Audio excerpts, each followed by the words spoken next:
gentlemen, welcome to another edition of the Psychosin Podcast. Joining me today is the friendly German, I suppose we'll call him, the one only Benedikt, otherwise known as Attic Ghost. How you doing today, man? Guten Abend. I'm doing very well tonight. How about your guys? I'm good. And also joining us is my fellow metal station DJ, the one and only Metal Mike. Welcome to the podcast, man. Thanks, brother. Thanks for having me, man. It's an honor to be here. No problem. Always good to have another man who is going bald. Or, well, you're already there, but I'm on the way. Yeah, it's funny, man. I saw the future years ago. Okay, I know, but whose future, your own or mine? Yeah, I saw the future as far as the widow's peak, like a long time ago. I was just like, man, forget it. If I'm going to be bald, I'm going to be bald. I'm not going to be taking the back of my hair and covering up the front like a certain world leader does now. Yeah. Actually, I'm getting to the part where my hair is just barely thin enough to keep, or let's say thick enough to keep. But as soon as as I'm touching skin on the top of my head, I'm gonna go all shaved up, because what's the point? It just looks ridiculous. Like, you can't really cope with having no more hair. Attic Ghost, I'm going to tell you right now, brother. Man, I've been shaving my head since 1993. All right. I mean, seriously, dude. And it's one of the best decisions I ever made in my life. And it was just like I said, I was like, screw it. If I'm going to be bald, I'm going to be bald. I'm not going to be doing the comb over. And you can see Trump hairdo, bald. I mean, look at Phil Anselmo. Look at Rob Halford. There's a lot of dudes in metal that don't have no hair. I was just thinking about Patrick Stewart, but yeah, those he's are cool too. Metal though. I love Patrick Stewart, man. Come on, Captain Picard, Professor X. That guy's he could tell me that I suck at life, and I'd keep talking, dude, because he's just got one of those voices. It wouldn't matter. Yeah, and I think as long as you got a beard, you can be bald. That's actually the reason why I grew a beard. Yeah, I've got like a goatee or a Van Dyke or whatever. All right. So you are your own evil twin, huh? Yes, I am. And ironically, I do have an identical brother. His name's Mark. Oh, really? And he has no beard. I was kind of the evil twin. At least that's what my mother used to tell me. I don't know. I didn't see it that way, but hey. All right. Well, Ronnie's a Gemini, so we are all Geminis here, I guess. So the first 15 minutes podcast, clearly hair tips. Why not? I mean, we are men. I bet many of your listeners are men, and sooner or later they're all gonna lose their hair. And I think having ideas what to do then is not the worst idea. No, indeed. So, Mike, this is your first time on the show, bro. So, with yourself, do you just want to sort of introduce yourself, talk about your show and all that, and let people know fully who you are, who haven't checked out your show yet? All right, man. Well, basically, as DJ Psychosin here just pointed out, I'm a fellow alum from that metal station, and I have a show on Fridays that's from 7 p.m. to 1 a.m. Eastern Standard Time. It's the Metal Mike Show with my co-host Dirty Dave. And I kind of play a lot of different types of metal. I have my favorite subgenres, but I'm not really what you call, I try not to be an elitist. I'm not going to say I'm not, because there's certain bands you will not hear on the Metal Mike Show. I don't care if you request it. So it's not just me. Well, I'm not like, a lot of the stuff you're going to hear on my show is old school traditional metal, thrash, doom metal, sludge metal, some power metal. Just, I try to mix it up. I try to do a little of everything, and I try to make people happy. But when somebody says, "Hey, can you play Warrant?" No, I'm not playing Warrant. Oh, I loved a bit of cherry pie. I'm not real big on the glam metal scene. I won't say I hate it totally. I like the first generation of those bands, and them it's only a few albums. Like I like Rat and I like Stockin. The first couple Quiet Riot albums were pretty good. Let's see who else. Motley Crue, as far as I'm concerned, one of the most overrated metal bands of all time. The first two albums were great.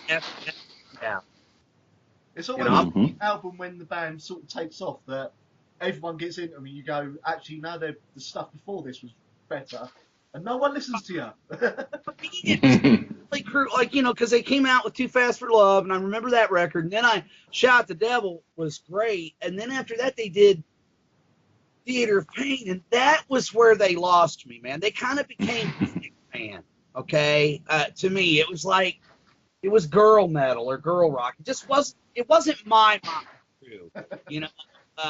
And look, I'm not bagging on it, but if there's other people out there that like it, you know, I don't want anybody going, man, Metal Mike sucks. He doesn't like it. Sorry, that was me. You know, that was you. The competition is big, right? You know, like our own esteemed DJ Ralph Vieira says, which I would use his alias, but we got to do a PG. Is it PG or G rated here? We can get away with 1 or 2, I believe. Okay. Well, he always says, if you're that much of an insecure, you know, right, that you can't handle somebody else's opinion, you know, then I'm sorry about you. It's like, I don't know why people get, like, again, it's all opinions, man. And yeah, just because I like something you don't like you know, you're very well known for thinking that Metallica is one of the most overrated bands of all time, and I don't judge you for that, dude. I don't totally agree with your assessment. I can tell by the way you struggle to say that. But it's his opinion. But, you know, Psychosin, I do agree with some of it. I mean, like I said, for me, my Metallica was the first 3 or 4 albums. After that, not so much. But that's me, you know. That's me. It's like you, and just like Addict Ghost has his.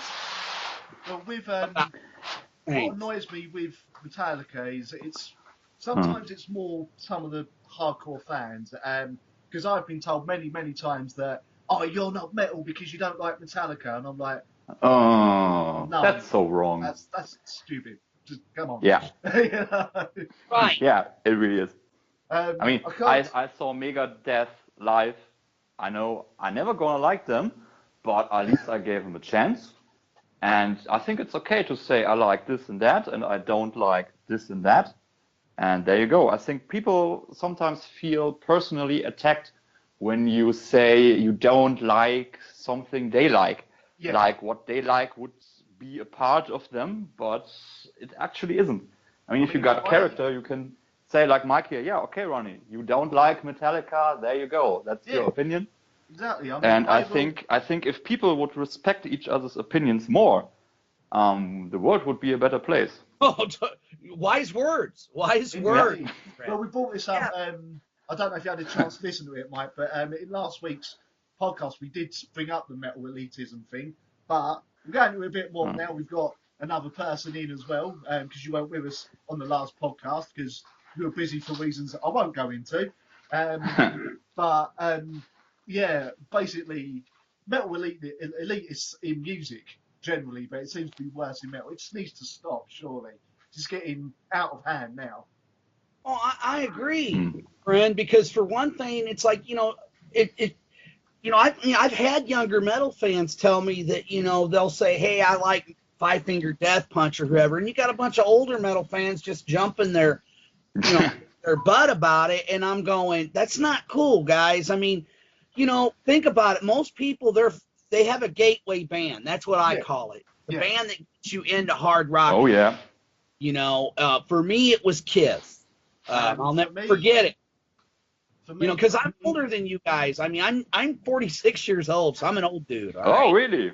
Wouldn't have guessed. He's the elder statesman of the podcast tonight. Okay.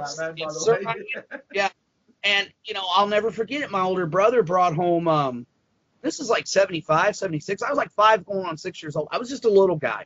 Was not really exposed to rock at that point in my life. I mean, I was more into, like, you know, Sesame Street records and you know, listening to my audio dramas featuring Spider-Man and Superman and Batman. I was really into comic books and superheroes even at that young age. And my older brother a copy of Kiss Alive, and at first, dude, I didn't know what to think. These guys are all painted up. They look like freaks. I'm like, what is this? my older brother, being the genius that he was, said, well, dude, these guys are like superheroes, except they play music. And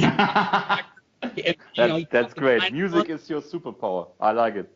He dropped the needle. I heard the guy, he wanted the best. You got the best, the hottest band in the land, Kiss. I hear this huge bass line, bombastic music, the explosion. Dude, I was hooked. After that, that record changed my life, After that, and then, I was all about Kiss, of course, and I had a neighbor across the street from me who was really into hard rock and heavy metal, and he was like 10 years older than me, so he was even a bit older than my older brother, and he liked Kiss. Guys, there's other bands besides Kiss, so he introduced Sabbath and Zeppelin. That's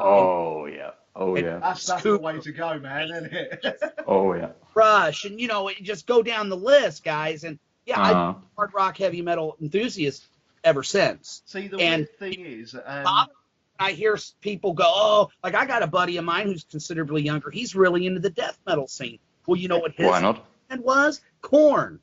But Korn's another band that gets a lot of grief, man. They do now, definitely. A lot of it's undeserved, I found. A lot of it is very undeserved. Some of it, look, dude, I'm not a huge Korn fan. I think the first 2 or 3 albums were good. After that, they got stuck in a serious rut, and I tuned out of Korn a long time ago. But my point that I'm trying to make is you'll have people that'll make fun of these younger metal fans that are getting into the band, and I'm like, that's not cool. You need to be like, hey, man, that's cool, because I guarantee you all the young guys who are listening to Avenged Sevenfold or Five Finger Death Punch or whatever band it is, eventually they're going to get into the heavier stuff. Definitely.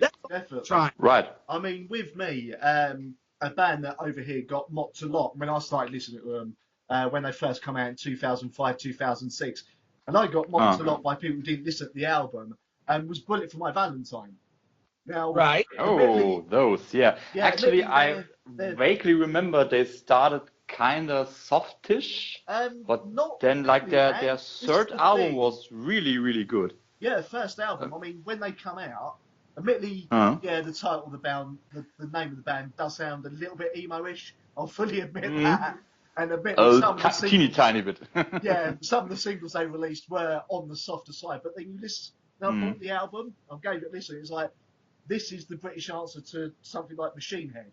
Okay, not quite as heavy, but Okay. And I had all these people mocking me for it, and I was like, okay, listen to this. I loved it, and they went, oh, who was that? I went, that was the band you were just mocking. That was Bullet. And I'm like, what? I was like, surprise. Same band, But Mike, there, you brought up like gateway bands into metal. I mean, what was? I know you've kind of covered this in one of your videos, Benedikt. But what was your gateway band into the rock and metal scene? Mine? Yeah. Oh dear, it was actually Limp Bizkit. We've all got something there, man. I mean, Limp Bizkit, at the very first album, still awesome. That's actually the only album I don't got of them. No, I mean, back then I was more into hip hop and stuff. Yeah. And I think Limp Bizkit kinda crossed over to there because they had like this single with Method Man, and it was on MTV back then, and I really liked it. Yeah, and of course they play more rockier stuff too. So there you go. That's a gateway band for you. I mean, nowadays, once in a blue moon I listen to them, but I wouldn't say I'm nearly as enthusiastic as I've been back then. Oh, no, that's Fred Durst ended up being an egotistical smeghead. He ended up being beep because he beep and he beep. Yeah, right. And Woodstock 99, where he encouraged fires and everything. But Limp Bizkit is one of those bands that nowadays, that second and third album, I can listen to them, but I call them more kind of party metal, I think is the best way.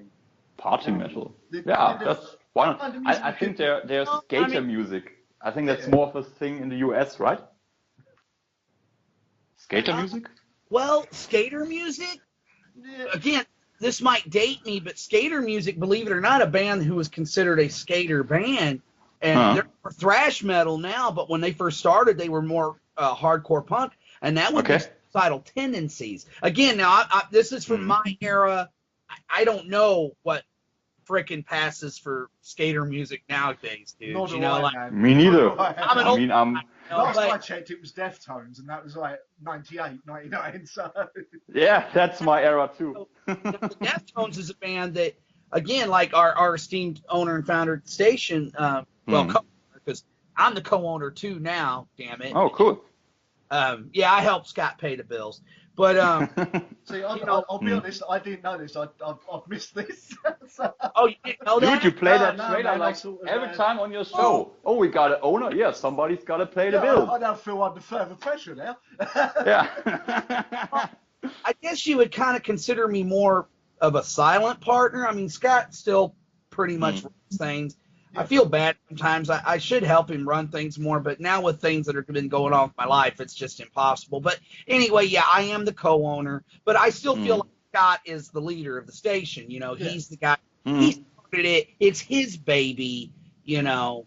But he hates the Deftones. And I'm like, whatever, dude, the Deftones are awesome. But again, that's His opinion.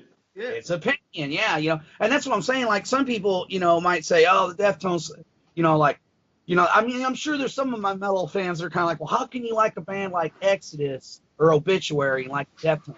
Well, that's just how metal like rolls. To me, it's all metal. If it's good and it moves me, then I don't care, you know, what other people think. I could give two.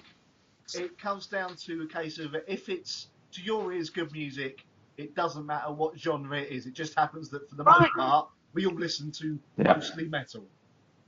Right. Yeah, there you go. Yeah, definitely. That's the right Always way been- to see it, yeah. I can quite happily go from listening to Radiohead to a Now Nafrak as the next album. I'm quite happy with that. You've both gone silent when I've said that. Now Nathrok, is that death metal band? Kind of blacky, very, very extreme black metal band. Really, really good UK black metal band. Okay. Came from Excalibur, the movie. Is that where they got that? Anal Nathrok? I think that's I think it is, yeah. that Merlin uses in Excalibur, which is a great movie, by the way. Do you know Love that. The one with Sean Connery? No, the one with it had Liam Neeson plays in it. He plays Sir. Oh, okay. Yeah, it's great, dude. It was made like in the early '80s. It's called Excalibur. Is this the one that's extremely gory and like really bloody as well? No, wait. Oh, yeah, I always mix that up. I always think Sean Connery was in that because he was in another fantasy movie about 5 or 10 years earlier, but he wasn't. But I think I saw that first scene of Excalibur. Isn't that where this one dude is like, he has an illusion spell on him, and while the real guy dies out in battle, he's doing his wife? Something like that? Kind of, yes. Yeah, I think that was the first scene. Yeah, cool. Well, that dude who does that, Merlin puts a spell on him to make him look like his enemy. That guy who does his wife, impregnates that wife, that's Arthur's mom and dad. So there you go. That's why Merlin did it. That's why Merlin did it, is because he's trying to fulfill the prophecy, you know. Right. Oh, I think that's even a classic folk tale, because I somehow, when I was 8, I stumbled around on some fantasy book. It was like The Myths of Avalon by Marion Zimmer Bradley. Yep. And I think this is the same story. Like the guy is out in battle, and the guy who's to become Arthur's father is actually disguised magically as him. Yep. And we had got the same outcome there. Yeah. So there you go. King Arthur is, God, how many? That goes way back. I mean, hell, that's Ronnie. I mean, dude, that's the story comes from the back of the woods, bro. Does indeed. You know, that goes, man, the story way back. And there's several different versions, you know, like any legend. Oh, many. There are so many movies about it too. And there will be many more, I'm sure. Oh yeah. There is actually going to be another King Arthur film, and it's also called King Arthur. Subtitle I don't remember, but there was another King Arthur movie, like I don't know, 8 or 10 years ago. The new one where they wanted to make it actually a bit more realistic. like Arthur was a Roman soldier or something like that. Yeah. Because Romans actually conquered Britain in part and had settlements there. So yeah, was actually with Keira Knightley too, I think. Oh yeah. I think that was done by what's his bleeding name? He's a man who makes really, really terrible films out of video games. He ruins them all. Not bad. Oh, it also had Till Schweiger. You know him? Like one of the 2 German actors that who are actually popular, but most people in Germany don't like him because he basically can't act. Oh, fair enough. Yeah. It's always the guy that's the crappy actors that make it, man. You're just like, all the time. I mean, you got Tom Cruise. I could say Till Schweiger is the German Tom Cruise a bit. Right on. Yeah. That's fun. Yeah. Anyway, back to Tom Cruise, by the way, is going to be in that Mummy reboot. Yeah. So it didn't look bad. I mean, It's Tom Cruise, but I don't think that movie will be able to compete with that nice movies from the late 90s. Yeah. Like with Brendan Fraser and Rachel Weisz. I just saw that on Easter. It's still one of my most favorite movies ever. I mean, it's just perfect. Of, fun, as it were, as the 90s movies. Because, well, Tom Cruise doesn't believe in fun in his movies, apparently. Yeah, I mean, if he could act, it would be okay. But Tom Cruise is always Tom Cruise. He doesn't need to act. He's got money now. You know? Yeah. Yeah. And he's back to the thing of so in love with all that said, I have enjoyed a lot of Tom's movies. Not all of them, but he's made some good films. But I know what you're trying to say. He did make Last Samurai. Love it. He made a really, really good bad guy in Collateral. I never saw that one. Oh, he's great in that. He was great. Exactly. I gotta see that. Always look to. You can almost act in it. So. Yeah. All right. Yeah. Can I now? Am I evil enough for that? Right? I thought he did a good job, man. I was really pleasantly surprised because I mean, come on, it's Tom. You know, but he did a good job, man. I was like, wow. Oh, the only time Tom Cruise really, really impressed me was Tropic Thunder. You saw that? Yeah. Yeah, he was hilarious in that, man. I only realized it was Tom Cruise in the end credits. I mean, like, dude. That's Tom Cruise? No way. And he was. And I was, okay. He's all bald and hilarious, dude. Tons of makeup on him, but he's also acting really, really intensely. Like, I mean, that station owner is a total douchebag, and you gotta, but also in a funny, ironic kind of way. And I think that's some acting there, yeah. Is it acting or is it just Tom Cruise being Tom Cruise again? We should No, he was actually acting. Well, that's what the director told him. Tom, just be yourself. Act like you're wear this facial. Act like you're at a Scientology seminar, and he was like, "Yeah," and he just had, I'm Tom Cruise. Slammed back a few beers and went, "Let's do this." Oh yeah. Anyway, back to the thing of bands that sort of got us into metal. For me, it was a few. There was a kind of rap metal band here in the UK called 1 Minute Silence, who were absolutely awesome. They're supposed to be coming back. But the main bands were, funny enough, as everyone knows, Fear Factory would be one of them. You like Fear Factory? I never knew. I rarely mention it. Well, I'm a Fear Factory fan too, Ronnie. They're awesome. It was Fear Factory, there you go. And Korn got me into metal, along with Slipknot. So, right on. Early Slipknot, man. Absolutely awesome.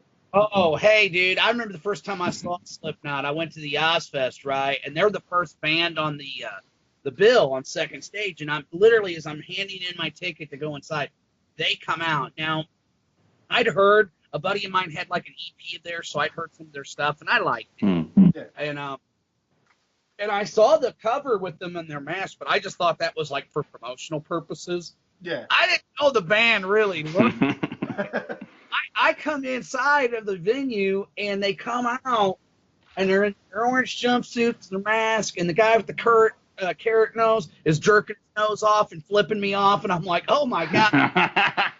This is awesome. Oh, that sounds. That wasn't the band, man. That was just the festival organisers. Right, and then, right, and then they just start ripping into it, and I was blown away, man. Like, I liked them before, but when I seen them live, you know, and they're another band that kind of gets a lot of grief. You know, I guess sometimes, when a band gets popular, especially, dude. Yeah, I was gonna say it's because they got big, but the thing is, I used to be a huge Slipknot fan, but then All Hope Is Gone come out, and I didn't think much of that album, and their last album, I wasn't real big on that record either, dude. Nah, the last album as well, 5, didn't do much for me, so I think they've lost it a little bit, but at the same time... Those first 3 records, though, man, are solid, I think. Yeah, definitely. And Corey Taylor is one of, and some might say it's a controversial statement, but he is one of the greatest frontmen in metal, well, in music right now.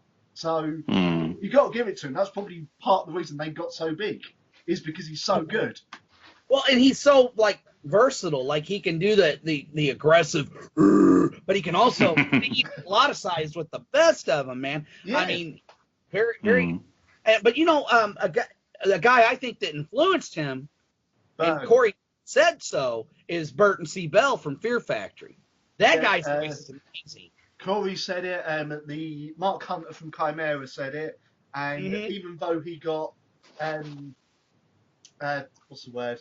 Even though loads of people credited him with it, Rob Flynn of Machine Head has said it as well, that it wasn't him who started it, it was Burton C. Bell. But I will get off the subject of this, otherwise I'm going to have a 30-minute fanboy rant about Fear Factory, which... After Benedikt's amazing 30-minute birthday massacre rant. Oh yeah, you got a few hours, I hope. But, yeah, well, there are always bands that we love, and I think that's pretty okay. But what you just said there, Mike, like there are some bands you gotta see live, and why we added the Birthday Massacre is definitely one of them. Yeah. I mean, I so fell in love with that band, but it got worse in like those in briquettes in when I actually saw them live, because they're so good, they transport so much energy. And yeah, I think we don't got 6 hours, so let's move on with the topics. Well, I mean, everyone knows what bands for the most part, what bands I'm obsessed with, what you're obsessed with, Benedikt. But Mike, you're the newcomer, man. What are some of your bands you are absolutely 100% have to get everything they release, man? Well, I mean, my favorite all-time band, even though they're no longer really together and they had numerous, but would have to be, as far as heavy metal, Black Sabbath. Yeah. Black Sabbath. I'm with you on that, because when I saw Black Sabbath live, I mean, I knew they were awesome, but when I saw them, oh my god. I'm actually a bit sad I probably won't see them again anytime soon. What was that, Ronnie? I hate you both because I never saw them live. So... Oh, okay. There you go. I seen Sabbath live several times, man. When they got back together for the Ozfest in. That's it. Rub it in. I mean, it's one of those things where, I mean, and that's the one band where when somebody goes, if somebody tells me they're a metal fan and they say, well, I think Sabbath is overrated or I don't like it, that's the one band I will go, then and that may make me sound like a freaking elitist, but I'm sorry, man. You are a poser. Yeah. To me, to say, well, I don't like Black Sabbath, but I love metal, that's like saying, you know, I really love classical music, but Beethoven sucks. Yeah. What? Or Mozart, something like that. Mozart or Wagner, or come on, man, like you're gonna go there, dude. Like, I'm sorry, like, if, you know, which I know what Ronnie's talking about though, because there are some people that feel that Metallica's on that level. Well, I don't. Metallica, yes, they created thrash metal, and for that I will always love them. But they're not Black Sabbath. Without Black Sabbath, we're not doing this podcast right now. Oh, exactly. All right. Exactly. That's absolutely true. Point. Me and Mike would be DJing. It would be that, I don't know, that hard rock station or that maybe moderate rock. Who knows what it would be? Moderate rock. Hey guys, you want to listen to some really heavy moderate rock? Yeah. Right. I mean, sure, that'd be Man Extreme Features, wouldn't it? Oh so God. for me, yeah, Black Sabbath. But God, man, there's so many. You guys mentioned Megadeth earlier. See, when I was getting into the thrash metal movement in the '80s, again, I know this dates me, ladies and gentlemen, but listeners of this awesome podcast, I was very much getting into the thrash metal. I mean, and I was as much a Megadeth guy as I was Metallica, and I would get a lot of crap for it. Like people would be like, "Oh, Megadeth sucks." And I'm like, whatever, man. And I loved Slayer and Anthrax, and so I'm a huge fan of the old school, and I like a lot of new thrash metal coming out now, like Havoc and Bonded by Blood. There's a lot of really great. Thrasher died, the band that our very own Ralph Vieira's in. Okay. All those bands are great because, like I said, I love Machine Head. Somebody mentioned Machine Head, and I like the band that Rob Flynn was in before he did Machine Head, which was a thrash metal band from the Bay Area called Violence. Yeah. I've never actually heard Violence, I have to admit. Oh, Violence are amazing, I think, man. I love them, man. But yeah, like you got Ultra Violence, which is a new wave of thrash metal. You got Skeleton Witch, I dig them. Suicidal Angels. My God, Ex Mortis. I like Evil. I like a lot of those bands. Merciless Death. Glad you brought up Evil, because to my mind, not enough people still have heard Evil, and they need to. I know. And that's another thing. They always want to compare them to Metallica, but I'm like, honestly, you're more of a Slayer influence than Metallica. Nowadays, I'd say they're probably more Metallica than Slayer, but those first few albums, man. It reminds me more of a Tom Araya. He doesn't sound like. Somebody said, that guy's just like James Hetfield, and I'm like, I don't hear it, man. Oh, no, don't hear that. Christ, no. He sounds too English, because he is, but... Then, I like a lot of, like doom metal, stoner metal, like Acid Bath, Corrosion of Conformity, Clutch. I love Type O Negative. Crowbar fan. Love me some Crowbar. I like Ghost, too. They're a newer metal band. I know they're kind of polarized, but I really dig them. Of course, I like bands like the Melvins, and I like a lot of different kinds of metal, man. I can't sit here and say, but yeah, some of my all-time favorite bands, like you mentioned one, Fear Factory. I love me some Fear Factory. And I don't know if you've heard it, being that you're a huge Fear Factory, but one of my favorite projects that Geezer Butler from Sabbath ever did was GR, man. Plastic Planet is an absolute masterpiece. I love that record. Drive-by shooting, man. Drive-by shooting. Yeah, I mean, Seance Fiction. I love that song. It's so creepy, and it's just, it's so fucking awesome. Oh, pardon me. It's so It'll slip, don't worry. But... Oh, yeah. Here, I think you can cut that out, right? It's so awesome. We'll see. I'll put it up and we'll see what happens. I'll say it again. It's so amazing and awesome. love ZR. Right, well, we've sort of gone through our introductions here. You're listening to the Psychosin Podcast. Sometimes we talk about the news. Mostly we talk about anything that comes to mind, really. A bit of news here. Arch Enemy are finally in the studio working on a new album, which will be their second album with Alyssa. Oh, yeah. Who... Is it Alyssa? Not Alicia? Alyssa? Yeah, Alyssa sounds correct. Alyssa. Yeah. Alyssa White Williams. Now, talking about that, I know, Benedikt, you are somewhat of an Arch Enemy fan, possibly a big one. Oh, yeah, I became one like 2 weeks ago when I saw them live. It's actually interesting that you mentioned that, because Alyssa was like on the stage, talking a bit in between songs, and she was like, oh yeah, we are just recording a new album, yeah, but that's so boring in the black room, so we thought we rather hang out with a bunch of metalheads and play our music that we love, and I hope you love it too. And that was pretty cool. And if you want to see that clip of that, go to Attic Ghost channel. There's a video of there you go. Yes, I checked out your video. I made a vlog about seeing them and Amon Amarth back then. Hopefully not the last vlog I'm gonna make, because that was pretty cool. Like, I mean, when I go to concerts and festivals, I like having fun. Yeah. But if I can bring some of that back home, so to say, and spread it among other fans, why not?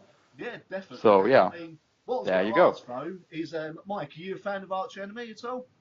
I do like Arch Enemy. I saw Arch Enemy with their, I guess it would be their second vocalist, Yeah. Angela, who's now their manager, I believe, right? And Isn't she? she's Is she now? married Oh, to, right, okay. Yeah, when she quit, she went to running the band. Like, she's still behind the scenes. She has a management, and she handles Arch Enemy, man, which I thought was kind of interesting. But yeah, She's I also saw married to Michael Amott, the guitarist. She's what? Married to Michael There you Amott, go. the guitarist. Oh, I didn't know that. So they're a couple, huh? Oh, Yeah, very cool. Yeah. Yeah, and I saw them with her open for Slayer, and All right. That's a tough crowd. awesome. That was a great show, man. Let me tell you, that was a great show. And I think the other girl, Alyssa, is that her name? Yeah. She does a fine job too. Yeah, I like Arch Enemy. I know. You've kind of preemptively answered my question. I was going to say, like, what do us guys think about how Alyssa has done taking over from Angela? We're not going to talk like 15 minutes about how pretty she is, right? We're not going to do that. Beautiful girl. Like Angela. Yeah, she is, but there's more to her. She's also nice. Yeah, and Angela's no slouch. You know what I mean? Like No, that not chick at all. ass and a beauty herself. But yeah, Alyssa's a beautiful girl, and I think she's done a fine job. Yeah, I think she's done a fine job. You know, I have no complaints. I mean, I don't think that the sound of the band like drastically changed. No, she hasn't really changed. I mean, but she did come from another band called The Agonists that she used to fund, who were at the time when she was with them very much very, very Arch Enemy, which is probably why she's so good at taking over from where Angela was. But the other big change with the new album is they now have Jeff Loomis, who previously was the guitarist for prog metal band Nevermore. So this could be incredibly interesting if you've ever heard some Nevermore. Well, isn't Nevermore kind of like you said, they're progressive metal, right? They broke up a few years ago now, because I think Jeff Loomis walked out and the rest of the band just decided, you know what, we've been going for about 15, 20 years now. We've reached our peak, and they went out on a bit of a high for a lot of people. Which can I ask an intelligent question? Is that the blonde guy or the black-haired guy? It's the blonde guy. The blonde guy. All right. Cool. I think the black-haired guy, he may have been in Dragon Force at some point or something. I know he's been in another band, but he's been in Arch Enemy for a little while now. You know what? They did some interlude stuff. Like sometimes you got, Sabbath. They show their drummer like he does this huge drum show, which is absolutely awesome. But they had some, how can I say, they played some little solos. I mean, him and the other guy, and it sounded, when you see my clip, you can sometimes hear it. There are riffs that actually sound, how can I say, pretty classical rock. You got this huge Arch Enemy. Obviously, what are they, by the way? Is it melodic death metal again? Yeah, right. You got this melodic death metal stuff just hitting you in the face. And in between, there's always these classical riffs. And that's actually kind of interesting, especially now that you mentioned they come from bands that are so hugely different. Yeah, it's something interesting. That they don't really get credited with that much anymore, which is that Arch Enemy do come up with some absolutely superb, not just riffs but technical riffs as well, and I don't really get much praise for that. So here you go, Arch Enemy. This is your shout out for that. Keep them riffs coming. and very neoclassical sounding. I think there's definitely classical music, which obviously with heavy metal, I think the two biggest genres of music that were probably the biggest influences would be the blues, classical music. The virtuosity, and yeah, man, I'm telling you, like they opened for Slayer, which, as anybody knows, is not an easy thing to do when you're in a place full of the Slayer toughest fans. gigs in the world, isn't it? Hey, man, they held their own. I mean, I'll tell you what, another band who really did, believe it or not, because they're kind of, polarizing to some metal fans too, even though I dig them. Yeah.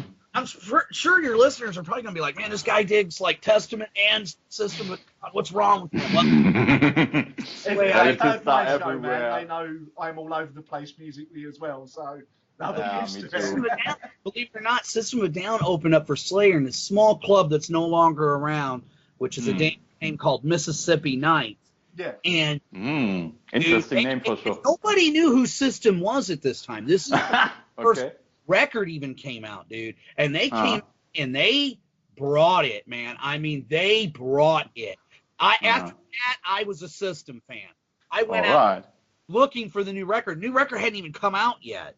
And then they came back that following summer at the Ozfest. So I was I love System of a Down. I think they're great, man. Yeah, they're coming back.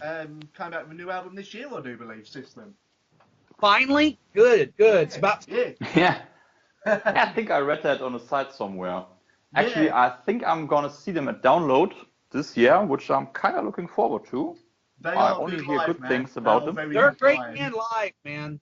Okay, nice one. Have you ever seen them?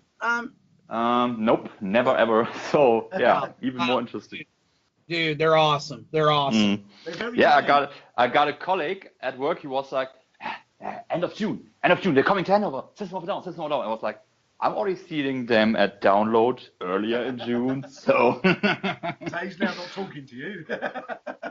No, probably not, but it's only a colleague, so there you go. Okay, the next thing, guys, is, well, first of all, do you remember the god-awful band Puddle of Mud?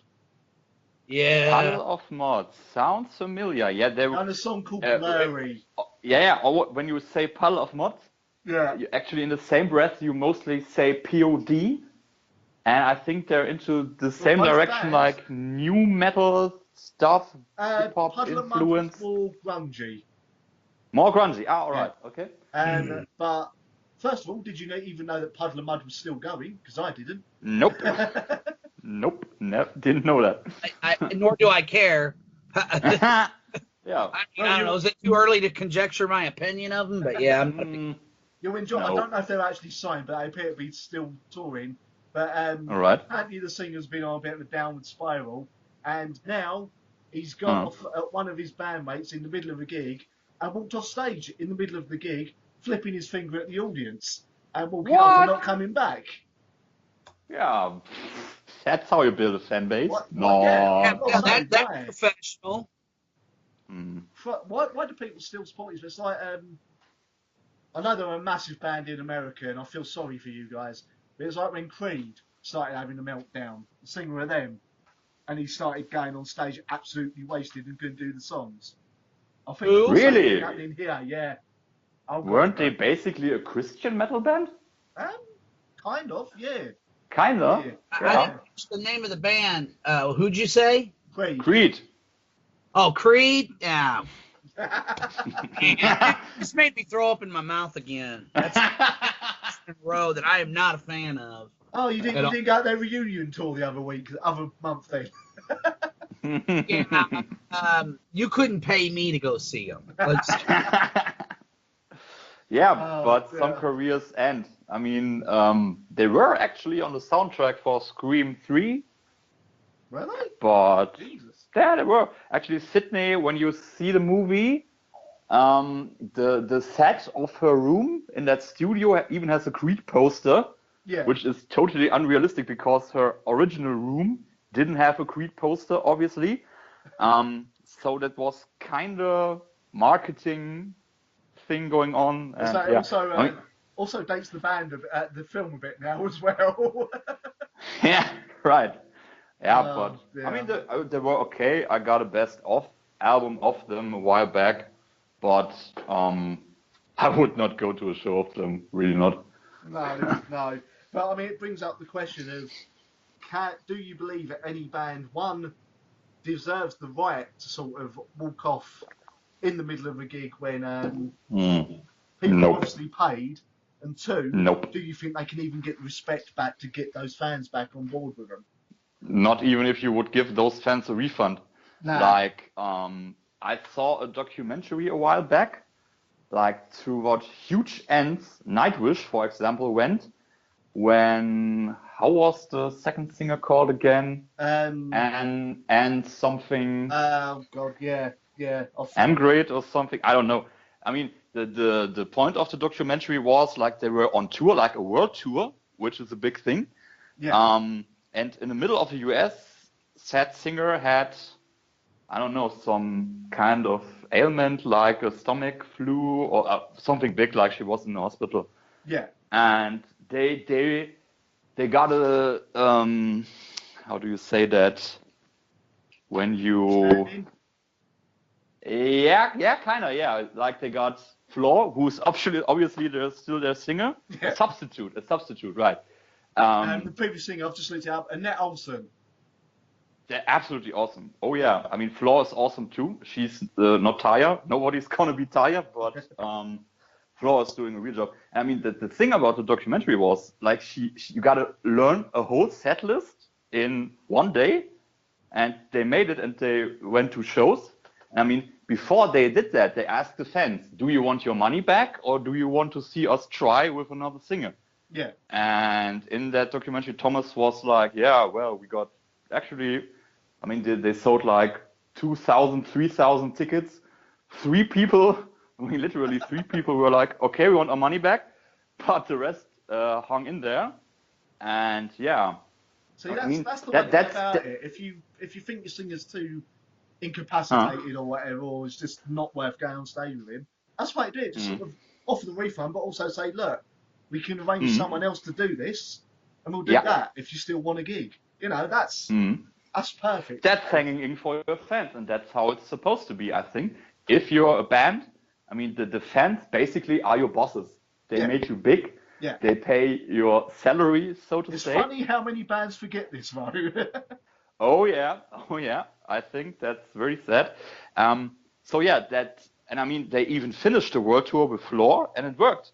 Yeah. And there you go. So I think that's how much you should hang in there for your fans. Yeah, I think Annette actually left at the end of the tour, and they just went to Floor. Right, do you want to front the band now? Yeah. And they recorded what I feel is their best album. So there we go. All right.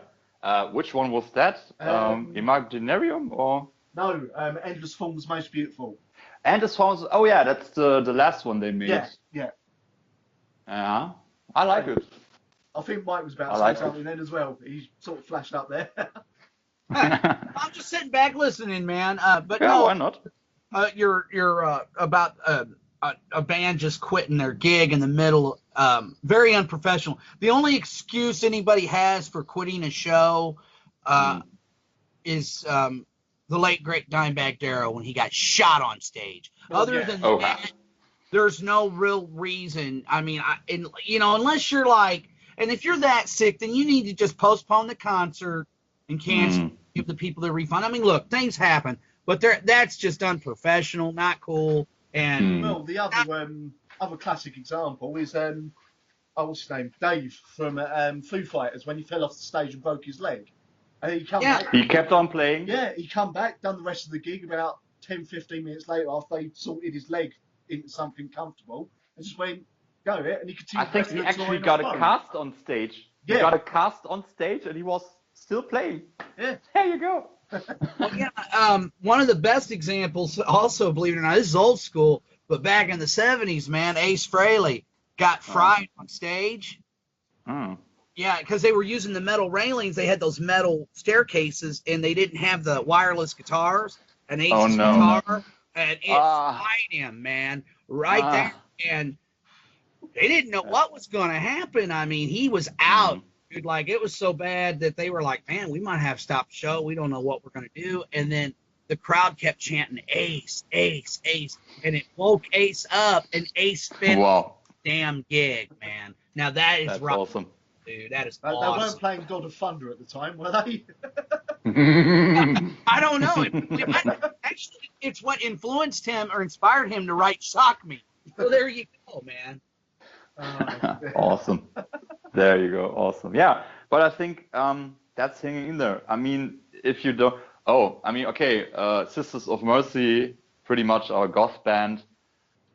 But my favorite YouTuber, like who's Black Friday, she and her husband actually wanted to see them like 2 years ago or last year. No, I think 2 years ago. Yeah. And just half an hour before the show, they got a call like they canceled because Andrew Eldridge has a sore throat. I mean, that's not hanging in there, right? That's half hour to go. That's just disrespectful. I mean, I've heard varying stories on Sisters of Mercy live. Anyway, oh yeah. Usually to do with Andrew Eldridge, actually. I mean, I know the band's a legend. But what you say, do not. If you ever meet the man, never call the band goth. Christ, he hates Sisters of Mercy. Yeah. Actually, I mean, around all those goth places, I mean, those groups I'm in, there's even this meme going around like your denial level is Andrew Eldridge. Yeah. There was even one where he's like totally dressed like Dracula and with his sunglasses and no, I'm not goth, still not goth. See, I mean, I'm sitting here in a The Cure shirt. It's like The Cure were goth, but kind of goth. They admit it. They go, yeah, we went through that. They don't do an Andrew Eldridge and go, no, we weren't goth. We never influenced any of that. You were miserable gits. Yes, you did. Yeah, there are Mercy, goth. you were all they are dressed in like black the and gothest black band hair. in existence. Christ. But a nice example, she also went, I mean, Black Friday to see The Cure. Yeah. And was like in Budapest, I think. And Robert Smith had like a bad cold or flu or whatever, and he still kept playing. Yeah. And when she made a vlog about it, she was like, yeah, see, he has a cold, but he's still playing. Take that, Andrew Eldridge.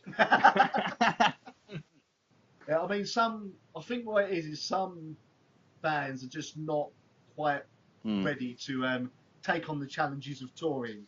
They give it a go, it is a challenge. Some just don't. A band who seem to keep dissolving during tours seems to be Cold Chamber, I've noticed. When they tour, it just sort of dissolves the band every time. So, all right. Talking about bands having a meltdown, not from splitting up, but sound-wise. I've got to bring it up again, Benedikt, here, man. Linkin Park. What the hell? Oh no. What the hell? No. Not them again. Mike, Jesus. Mike, have you even heard any of the new Linkin Park, man? No, I have not, but I have to be honest with you. I'm not the world's biggest Linkin Park fan, bro. Even less of one now. Yeah, I mean, seriously, I always kind of felt that they, my problem with Linkin Park was, I just always felt like they took what some of those new metal bands did, like, and they made it palpable. They made it, for me. Interesting choice of words. Like, I don't know how Linkin Park did over in your neck of the woods, but they blew up here for a while. No, man. they got massive here, man. They did here too. Yeah, the thing is, they were very radio friendly. They played them on the radio right here. And MTV, of course. Yeah, and I noticed though with each succeeding album, because the girl I dated at the time, she was really into them. Okay. It got more mellow and mellow. I felt like, they're not me even and Benedikt are smiling because we know what I'm about to say. Say it. They're not even a rock band anymore. In my opinion. They aren't. They sure are. And that's what I'm saying. Like, but to me, they kind of started out palpable anyway, and then they just got more and more palpable as time went on. And I'm just kind of like, I don't know, man. Like I said, I'm not trying to, It was probably a label decision. Like, okay, possibly, Chester, go even softer. Go softer, go even softer. You sell more records. And now there's some R&B, heavy influence pop band. They're a pop band. Yeah, they've released 2 singles that are basically pure pop, not a sign of a single heavy guitar. on them. Nope. And the first single Not a single was one. called Heavy. Yeah. Some irony there. Yeah, it's like they were taking a pot shot at the metal scene with that, and it's literally the kind of thing that someone like Kanye West would release. Oh yeah. Oh God. Yeah. Probably pretty much that. I Yeah. lasted. I mean, Benedikt here. I mean, well done to him for surviving long enough through the song to post it on my wall. the second single. I posted the second single to his wall on Facebook, and he was like, "Oh no, I had to quit after 20 seconds." I mean, dude, you are a hero. I couldn't stand 5 seconds. Oh my God. They've gone, to quote Tropic Thunder, full retard pop. You know? Oh yeah. Oh. So were you guys fans originally? I really liked. I liked them. I really liked them. I got their 2 first albums, and then a couple. I mean, the other 2. So I got 4. But I would listen to them once in a while. But like it pretty much hits the mark what you said earlier. Like they got softer and softer, and I think fans were hoping for a heavier album. Well, they were saying that, but never came up to it. That's the thing. Huh? In the interviews leading up to them recording this new album, they were saying, "Oh, we're going back to a heavier style, like the first album." Or that. Right. And then they released these 2 singles. It's like, guys, what the hell is I'm this? still waiting. Still waiting. And I mean, I got no problem with bands being commercial. You know, it happens. Yeah, you can be a pop band, but Yeah. I think you should start as a pop band then, right? Well, even some rock bands have the more commercial elements. I mean, for example, I don't listen to it myself, but say Nickelback, they started off as being that commercial. No, It's still always that been commercial. lame. I agree. So, you know, but I mean, another band who've done it have come out with a single that now sounds like they've gone full-blown indie. Is Paramore. Yeah. And I've had a love-hate relationship with Paramore. I used to hate them. Then I heard the first 2 albums. I actually started liking them. Third album come out, pretty good for what they were. And then the new stuff come out. I was like, you've gone pure pop. I've lost interest. Yeah. But, I mean, I got Brand New Eyes. Yeah. I always liked how they balanced punk and pop elements. Yeah. Yeah, that's what But I liked with the them. pop never. I mean, you said indie. Indie is a good bullet point for that. They never outbalanced on the pop side, but apparently now they did. So yeah. I mean, don't get me wrong. Given a chance, I would have my way from every angle with Hayley Williams, but that's me with the restraining order coming through the post. Haley, if you listen to this, Ronnie is single. I got his number. And why? Text me. According to you, I'm going out with Cobra. So. Well, you gotta decide, Ronnie. Well, You're not you getting know, younger. To be honest with you, Gotta- two, I would probably choose Cobra because I could probably speak about more music with her. Yeah, that. You know. Also, I've met Cobra. And in person. she's I know also- she's a very lovely, lovely person. So. Ah, she's lovely. She's lovely. Yeah, and also she's a Libra. You're a Gemini, and that should work out. Yeah, Cobra, if you listen to this, you got my number. You actually have. That's Call him. Call him. I've got on Skype as well. Oh, you got her on Skype. Why, there you go. Well, I had to I'm not interview her, saying didn't I, on who's Skype the other which week, man. popular people I got on Facebook. I've I'm got not many telling you. people on Skype. I've got a few people on the phone, but I'm not going to name drop because, no. Cause Dave told me not to, right? No. Christ. Like Dave Mustaine from Megadeth. Yeah, I like Megadeth, but I'm not sure how an interview with Dave Mustaine would go. Probably pretty one-sided, I guess. Possibly. I think it's a case of what mood you catch him in. Yeah, If but I'm that's the also last the of case long with list me. of So. interviews he's done for the day, I am in for a rough time. So, yeah. Oh well, But anyway, you'll have your moment. Yeah. I was going to say something. Just had a brain fart. Never mind. Take your time. We're not pressuring you or anything. Dave Mustaine. Yeah. Yes.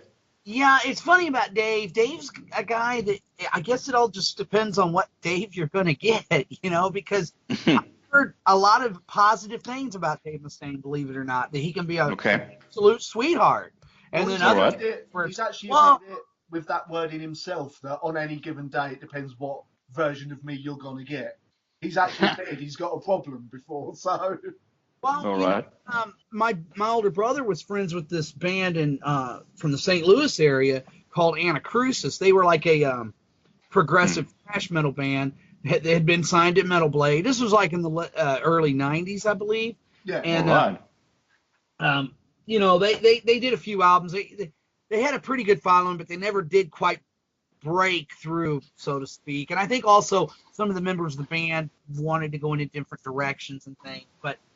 The point of the story is when they went on tour, they got to go on tour with Megadeth, and the guy, the guitar player, told my brother that Dave was awesome to him, like really like took him under his wing, gave him advice, music business, and who to trust, who not to trust. All right. Smart with your money. Would take him and his family out for steak dinners. He said, man, Dave was like absolute cool to me. So I think you just don't know, man. I think it's also you almost have to kind of, which is hard for me because I'm not a guy who normally believes in walking on eggshells for anybody, but I think you almost kind of got to watch what you say to the guy. Like honestly, if I was to do an interview with Dave Mustaine, I would want him to talk about the history of his band and things like that. I wouldn't even bring Metallica up. I think that is so lame that people asking him about Metallica after all these years. It's like it's over. He's moved on. He's produced some. Yeah, just let it go, man. He's produced some objectively better albums than Metallica have in the last 16 years. Oh yeah, I would go along with that. Now, Megadeth for me are a band that. I love their first 5 albums. After Countdown, though, I kind of tuned out for a while. I didn't really care for the direction. But this last album of theirs, I thought was absolutely killer, man. Dystopia. Dystopia, I loved it. I absolutely loved it. And I just feel that Dave is one of those guys that he just gets more credit than he gets because, I mean, as much as Metallica, he is every bit as the father of thrash metal.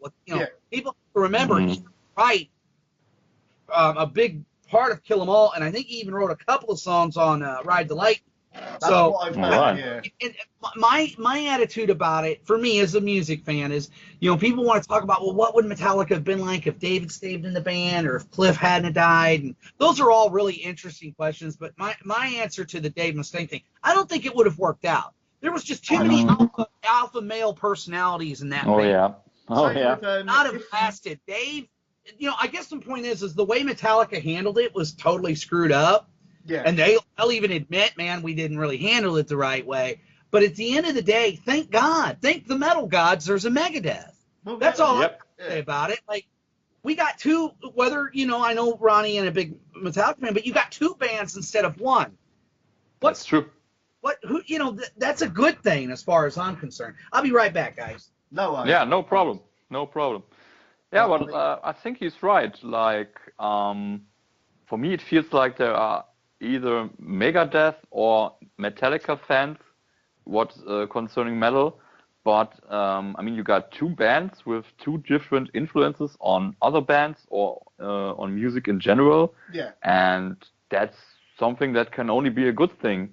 Well, the other thing is, most bands who say, like, oh, we were influenced by Metallica, the next influence they usually name is Megadeth. So they've both had equal billing in the history of influence on bands, definitely in the last, I'd say, 16 to 20 years. Definitely. Oh, there you go. Well, sure. There you go. I mean, another thing to add to it, to me, Megadeth was always that band that were kind of, and I'm not a musician, okay? I'm going to throw that out. I can't play an instrument to save my flipping life. Me neither. Up there, Psychosin. But anyway, who's opening a beer? I can't. But I do know one thing. that's the one band that most musicians I know are like, ooh, Megadeth is coming to town. Like, you know, like they're the band a lot of other bands look up to, even their contemporaries. I'm talking about that were around when Megadeth were doing it back in the day, like Creator, for instance. All those guys said the same thing, like, ooh, Megadeth's coming. Like they're like, you know, that's the band that, you know, all the other musicians, their peers would listen to. They respect their musicianship, man. Like, you know, whatever else you can say about Dave Mustaine, you might not like the guy, but the man is an incredible guitar player. He's one of the He is. I mean, whether you like him or not, there's no arguing. I don't see how people can debate that, you know. See, I mean, I saw him from a distance on that festival. It was all good, but it just wasn't my thing. That's right. And I wouldn't say that I can, like, judge if someone is a good musician. I mean, I kind of hear when they screw up some notes or whatever, but I think if you are a musician, you are always more critical about yourself. Like, I've seen a few bands, and sometimes when they had, like, what in their eyes a not so good gig, they would be like all moody afterwards or like self-critical, while obviously the audience would have a very great time.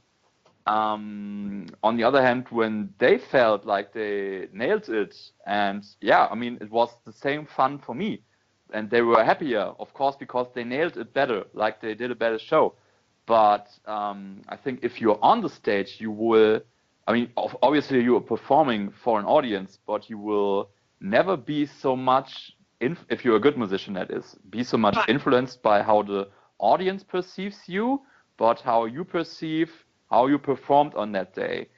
So I think when you say musicians that you know tend more to watch Megadeth, I think they're into that direction. Like they enjoy it more because maybe they understand better what's going on. Like you just said it, I can't play an instrument to save my life either. I mean, my dream job would be TBM roadie, but I couldn't do any sound checks. But, I hear. And I mean, like I said, I'm a Megadeth fan, but I also but one thing I've heard from a lot of people, I've heard some people go, well, I really like the music, but I just can't stand his voice. I've heard that complaint. I've heard a lot, you know, and hey, man, it's cool, dude. If you don't dig on Megadeth, I get it, you know, like, hey, it's not your thing, man. But, but like, it's just something I've noticed that like a lot of my buddies who are musicians, man, boy, when they found out Megadeth come to town, boy, they'd get excited, you know, and you realize, oh, well, there's something there because, like I said, you know, I mean, but, you know, you could talk about, we mentioned Megadeth, but another thrash metal band that in many ways, in my opinion, sold as many records as Metallica, but they're, in my opinion, probably more influential would be Slayer. I think Slayer are much more, I mean, you know, you talk about how many, especially your extreme metal bands, like all that, there would be none of that without Slayer, in my opinion. It's just throwing that out there, you know, but Slayer are, but there was a lot of bands, like look at Celtic Frost, huge influence, huge influence on extreme metal. I remember when they came out, man, when Celtic Frost came out, I was like, whoa, what is this? It's been like that about newer genre. Like, I'll be like, what is this new sound that I must take in? You know? All right, yeah. Sometimes I don't really get it. Like, when I first heard thrash metal, it was like, what is this, man? I was more into the traditional, you know, Sabbath, Priest, that kind of stuff, you know. So when I first, you know, Maiden, when I first heard Metallica and Slayer, a buddy of my brother's brought over Kill 'Em All and Show No Mercy, and I was just like, what is this? It was so fast and so intense. I you know, people have to understand, in 1983, I never heard anything like that. So it took me a little while to get it, but once I got it, I got it. And I think it's a kind of evolution that music takes. Like when you listen to music from a certain period, it all, I mean, it's different, of course, but it all kind of sounds into the same direction. Yeah. But when you take a band from the same area that sounds more like a band from this area or maybe another era like 10 years ago, and you're not too sure. And Slayer is a perfect example for that because like in the early 80s, they already sounded like comparable bands, thrash metal, death metal, doom metal from this era. So those are basically the bands that bring music forward. Like they dare to do something new that hasn't been done before and still works. Yeah, and there you go. Well, another band that I'll name drop that came from the San Francisco Bay Area when all those thrash metal bands were doing it, you know, Metallica, Exodus, Testament, Death Angel, all those guys, which I love every one of those bands. But another band that at the time they didn't know where to put them because there was no such subgenre, but they kind of became known as really the grandfather of death metal, and that would be Possessed. Possessed, okay. Very influential on death metal, you know. All right. My opinion. If you ever get a chance to check that, I don't know if death metal's your scene.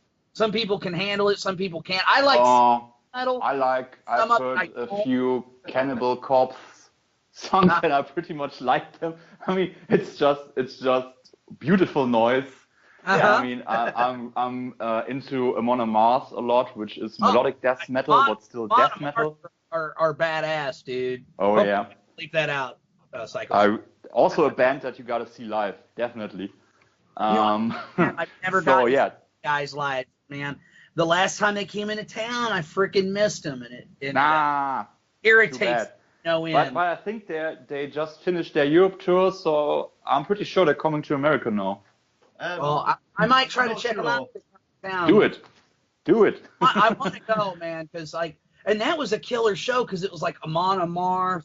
Well, there was a time they came a while back, and it was them and Ex Mortis, and I like Ex Mortis a lot too. I've never heard Ex Mortis myself. Me neither. And I've heard, to be honest, I've heard not many bands of those you were mentioning now.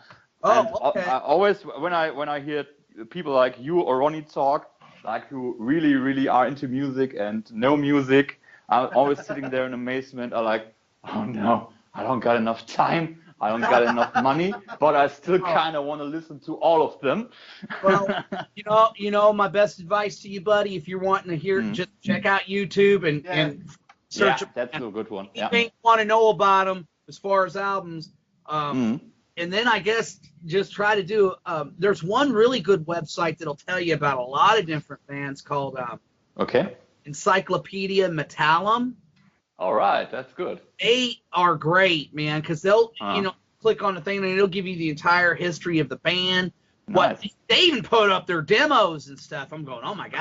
Cool. Cool. So yeah, there's a lot of different. I mean, that's the one thing that's great about the internet, man. Because I remember back in the day when it was all mail buddy, tape trade, all that.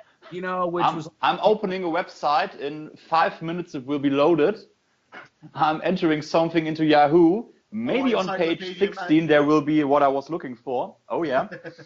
Now that Encyclopedia good old days. Metallum, I'll tell you how good that is. My old band's on there. We never got signed and we never released an album. We released two demos and somehow we actually have an entry on there. There you go. Right. I don't know who these guys are, man. Perfect. They must have a crew of people that come in and contribute because. What I'm thinking, it's just like, how do you even know who we were? Right? But that's gotta make you feel good, though, Ronnie. I mean, damn, dude. Hell yeah, somebody out there was paying attention. I mean, right. It was like I saw an interview one time with Alex Skolnick from Testament, and he was talking about how he got invited to play with Lamb of God. And, all right. Right. And he goes, it does make me feel good to know that somebody was listening the whole time because people have and a lot of the thrash metal guys, now you got this like thrash metal resurgence that's going on in the last decade or so. You even got new wave of thrash metal bands. But dude, when we were doing it, man, I'm here to tell you. Like I was into that scene when it wasn't cool. Okay, it wasn't to be a Megadeth fan. I mean, I got a ration, what, I'm doing a pretty good job of censoring myself, I have to say. But like a lot of BS from a lot of people for liking bands like Slayer and Metallica. And Ronnie's like, well, it's deserved, you bloody fool. But no, anyway. So you're taking a British accent then. Megadeth, all those bands, like, because back then people were really into either your pop music, or if they did like metal, they were like all about the Poison and the Warrants, and they thought I was a weirdo for liking that. Or, you have to understand the thrash metal at the time was pretty freaking extreme, it was. And I think that's what Alex was talking about. Is I think a lot of those guys felt like they weren't really getting anywhere, being heard. Weren't given the credit that they deserve, where now they are. And that's cool. That's cool, man. I mean, it's to me, because it was always, I love that stuff. I mean, thrash metal's, God, man, it's probably right up there with traditional metal for me. I just absolutely love it, man. Thrash metal, I mean, you've got your big four, which I always felt, especially nowadays, should have been a big 8. Obviously, you're going to have your Megadeth, Metallica, Slayer, and Anthrax. But I feel that for the big Nobody's mentioning Pantera, by the way. Sorry? Nobody's mentioning Pantera, by the way. Pantera, a weird band that weren't strictly thrash. Right, and don't get me wrong, I love me some Pantera. Now, let's just get that right out of the way. I mean, to me, they are the premier metal band, the 90s. Like, and again, I'm saying this because I know what I speak of, man. Not to sound like I'm talking down to anybody, but I was there. I remember. I was actually just thinking that you're old enough to have been there, right? Yeah, I saw Pantera several times. I met Dimebag Darrell. I met Phil Anselmo. All right. And I'm not trying to, look at me. I mean, I put it in perspective, Attico. It's not like, Phil Anselmo has a picture of me on his wall. That's the time. It's not like that. But what I'm saying is I was really into metal, and man, I remember when Pantera first hit the scene. I mean, it's like a breath of fresh air, especially because I was disappointed with the direction that, again, sorry to bring them up, Ronnie, Metallica went in. The Black Hole. It's my podcast, yet so far, every podcast I've done, Metallica about Metallica. Well, they're kind of like a vortex, Ronnie. They are. It's unfortunate for me, but I've learned to live with it. I mean, dude, think about it this way. You're probably going to get more listeners because you're going to have people going, oh, my God, it's the podcast that bags on Metallica. I give them new things to say in the forums to rag on me and everything. Yeah, true. Like pointed You out, should actually put that in the tags, like bashing on Metallica. Right. And as long as it has Metallica in it, you'll get 100,000 extra views. So there you go. Right, dude. I mean, look, like I said, I'm not bashing anybody. I don't really feel like, even the bands I don't like, I just say, hey, I don't really care for it, or I wouldn't to it, and I move on, And like I said, when people told Ronnie, well, you're not metal because you don't like Metallica, I'm like, okay, now look, he said I didn't like Black Sabbath, then I'd be like, dude, really? Get out. You and I need to sit down and have a talk here. But that's Sabbath. We're not talking about the founders of metal. We're talking about a band that, yes, like them or not, metal. And I don't care for, man. I mean, like I said, I was very, very critical of Metallica pretty much since the Black Album on. I'm not a fan of any of that stuff. I don't like Load, I don't like Reload, and I don't make any bones about it. And I know a lot of people that do. And that's fine too. I mean, look, man, all I'm trying to say is you can't, whether you hate them, like them, feel indifferent about them, or used to love them, don't. Metallica are one of the biggest metal bands out there. Like it or not. It is what it is. And it is a fact, I mean, when they go play somewhere, they put asses in the seats. Oh yeah. It's just the way it is, man. And but yeah, I can certainly understand why Ronnie feels like, oh well, this band's over. And like he pointed out, there's a lot of thrash metal bands that I mean, Exodus, Overkill, Death Angel. Death Angel, And yeah, Death Angel.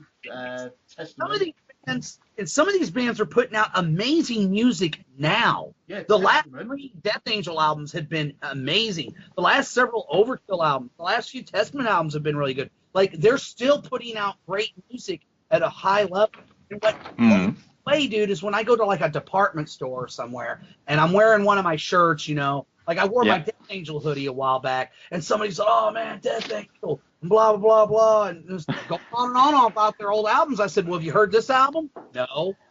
I tried to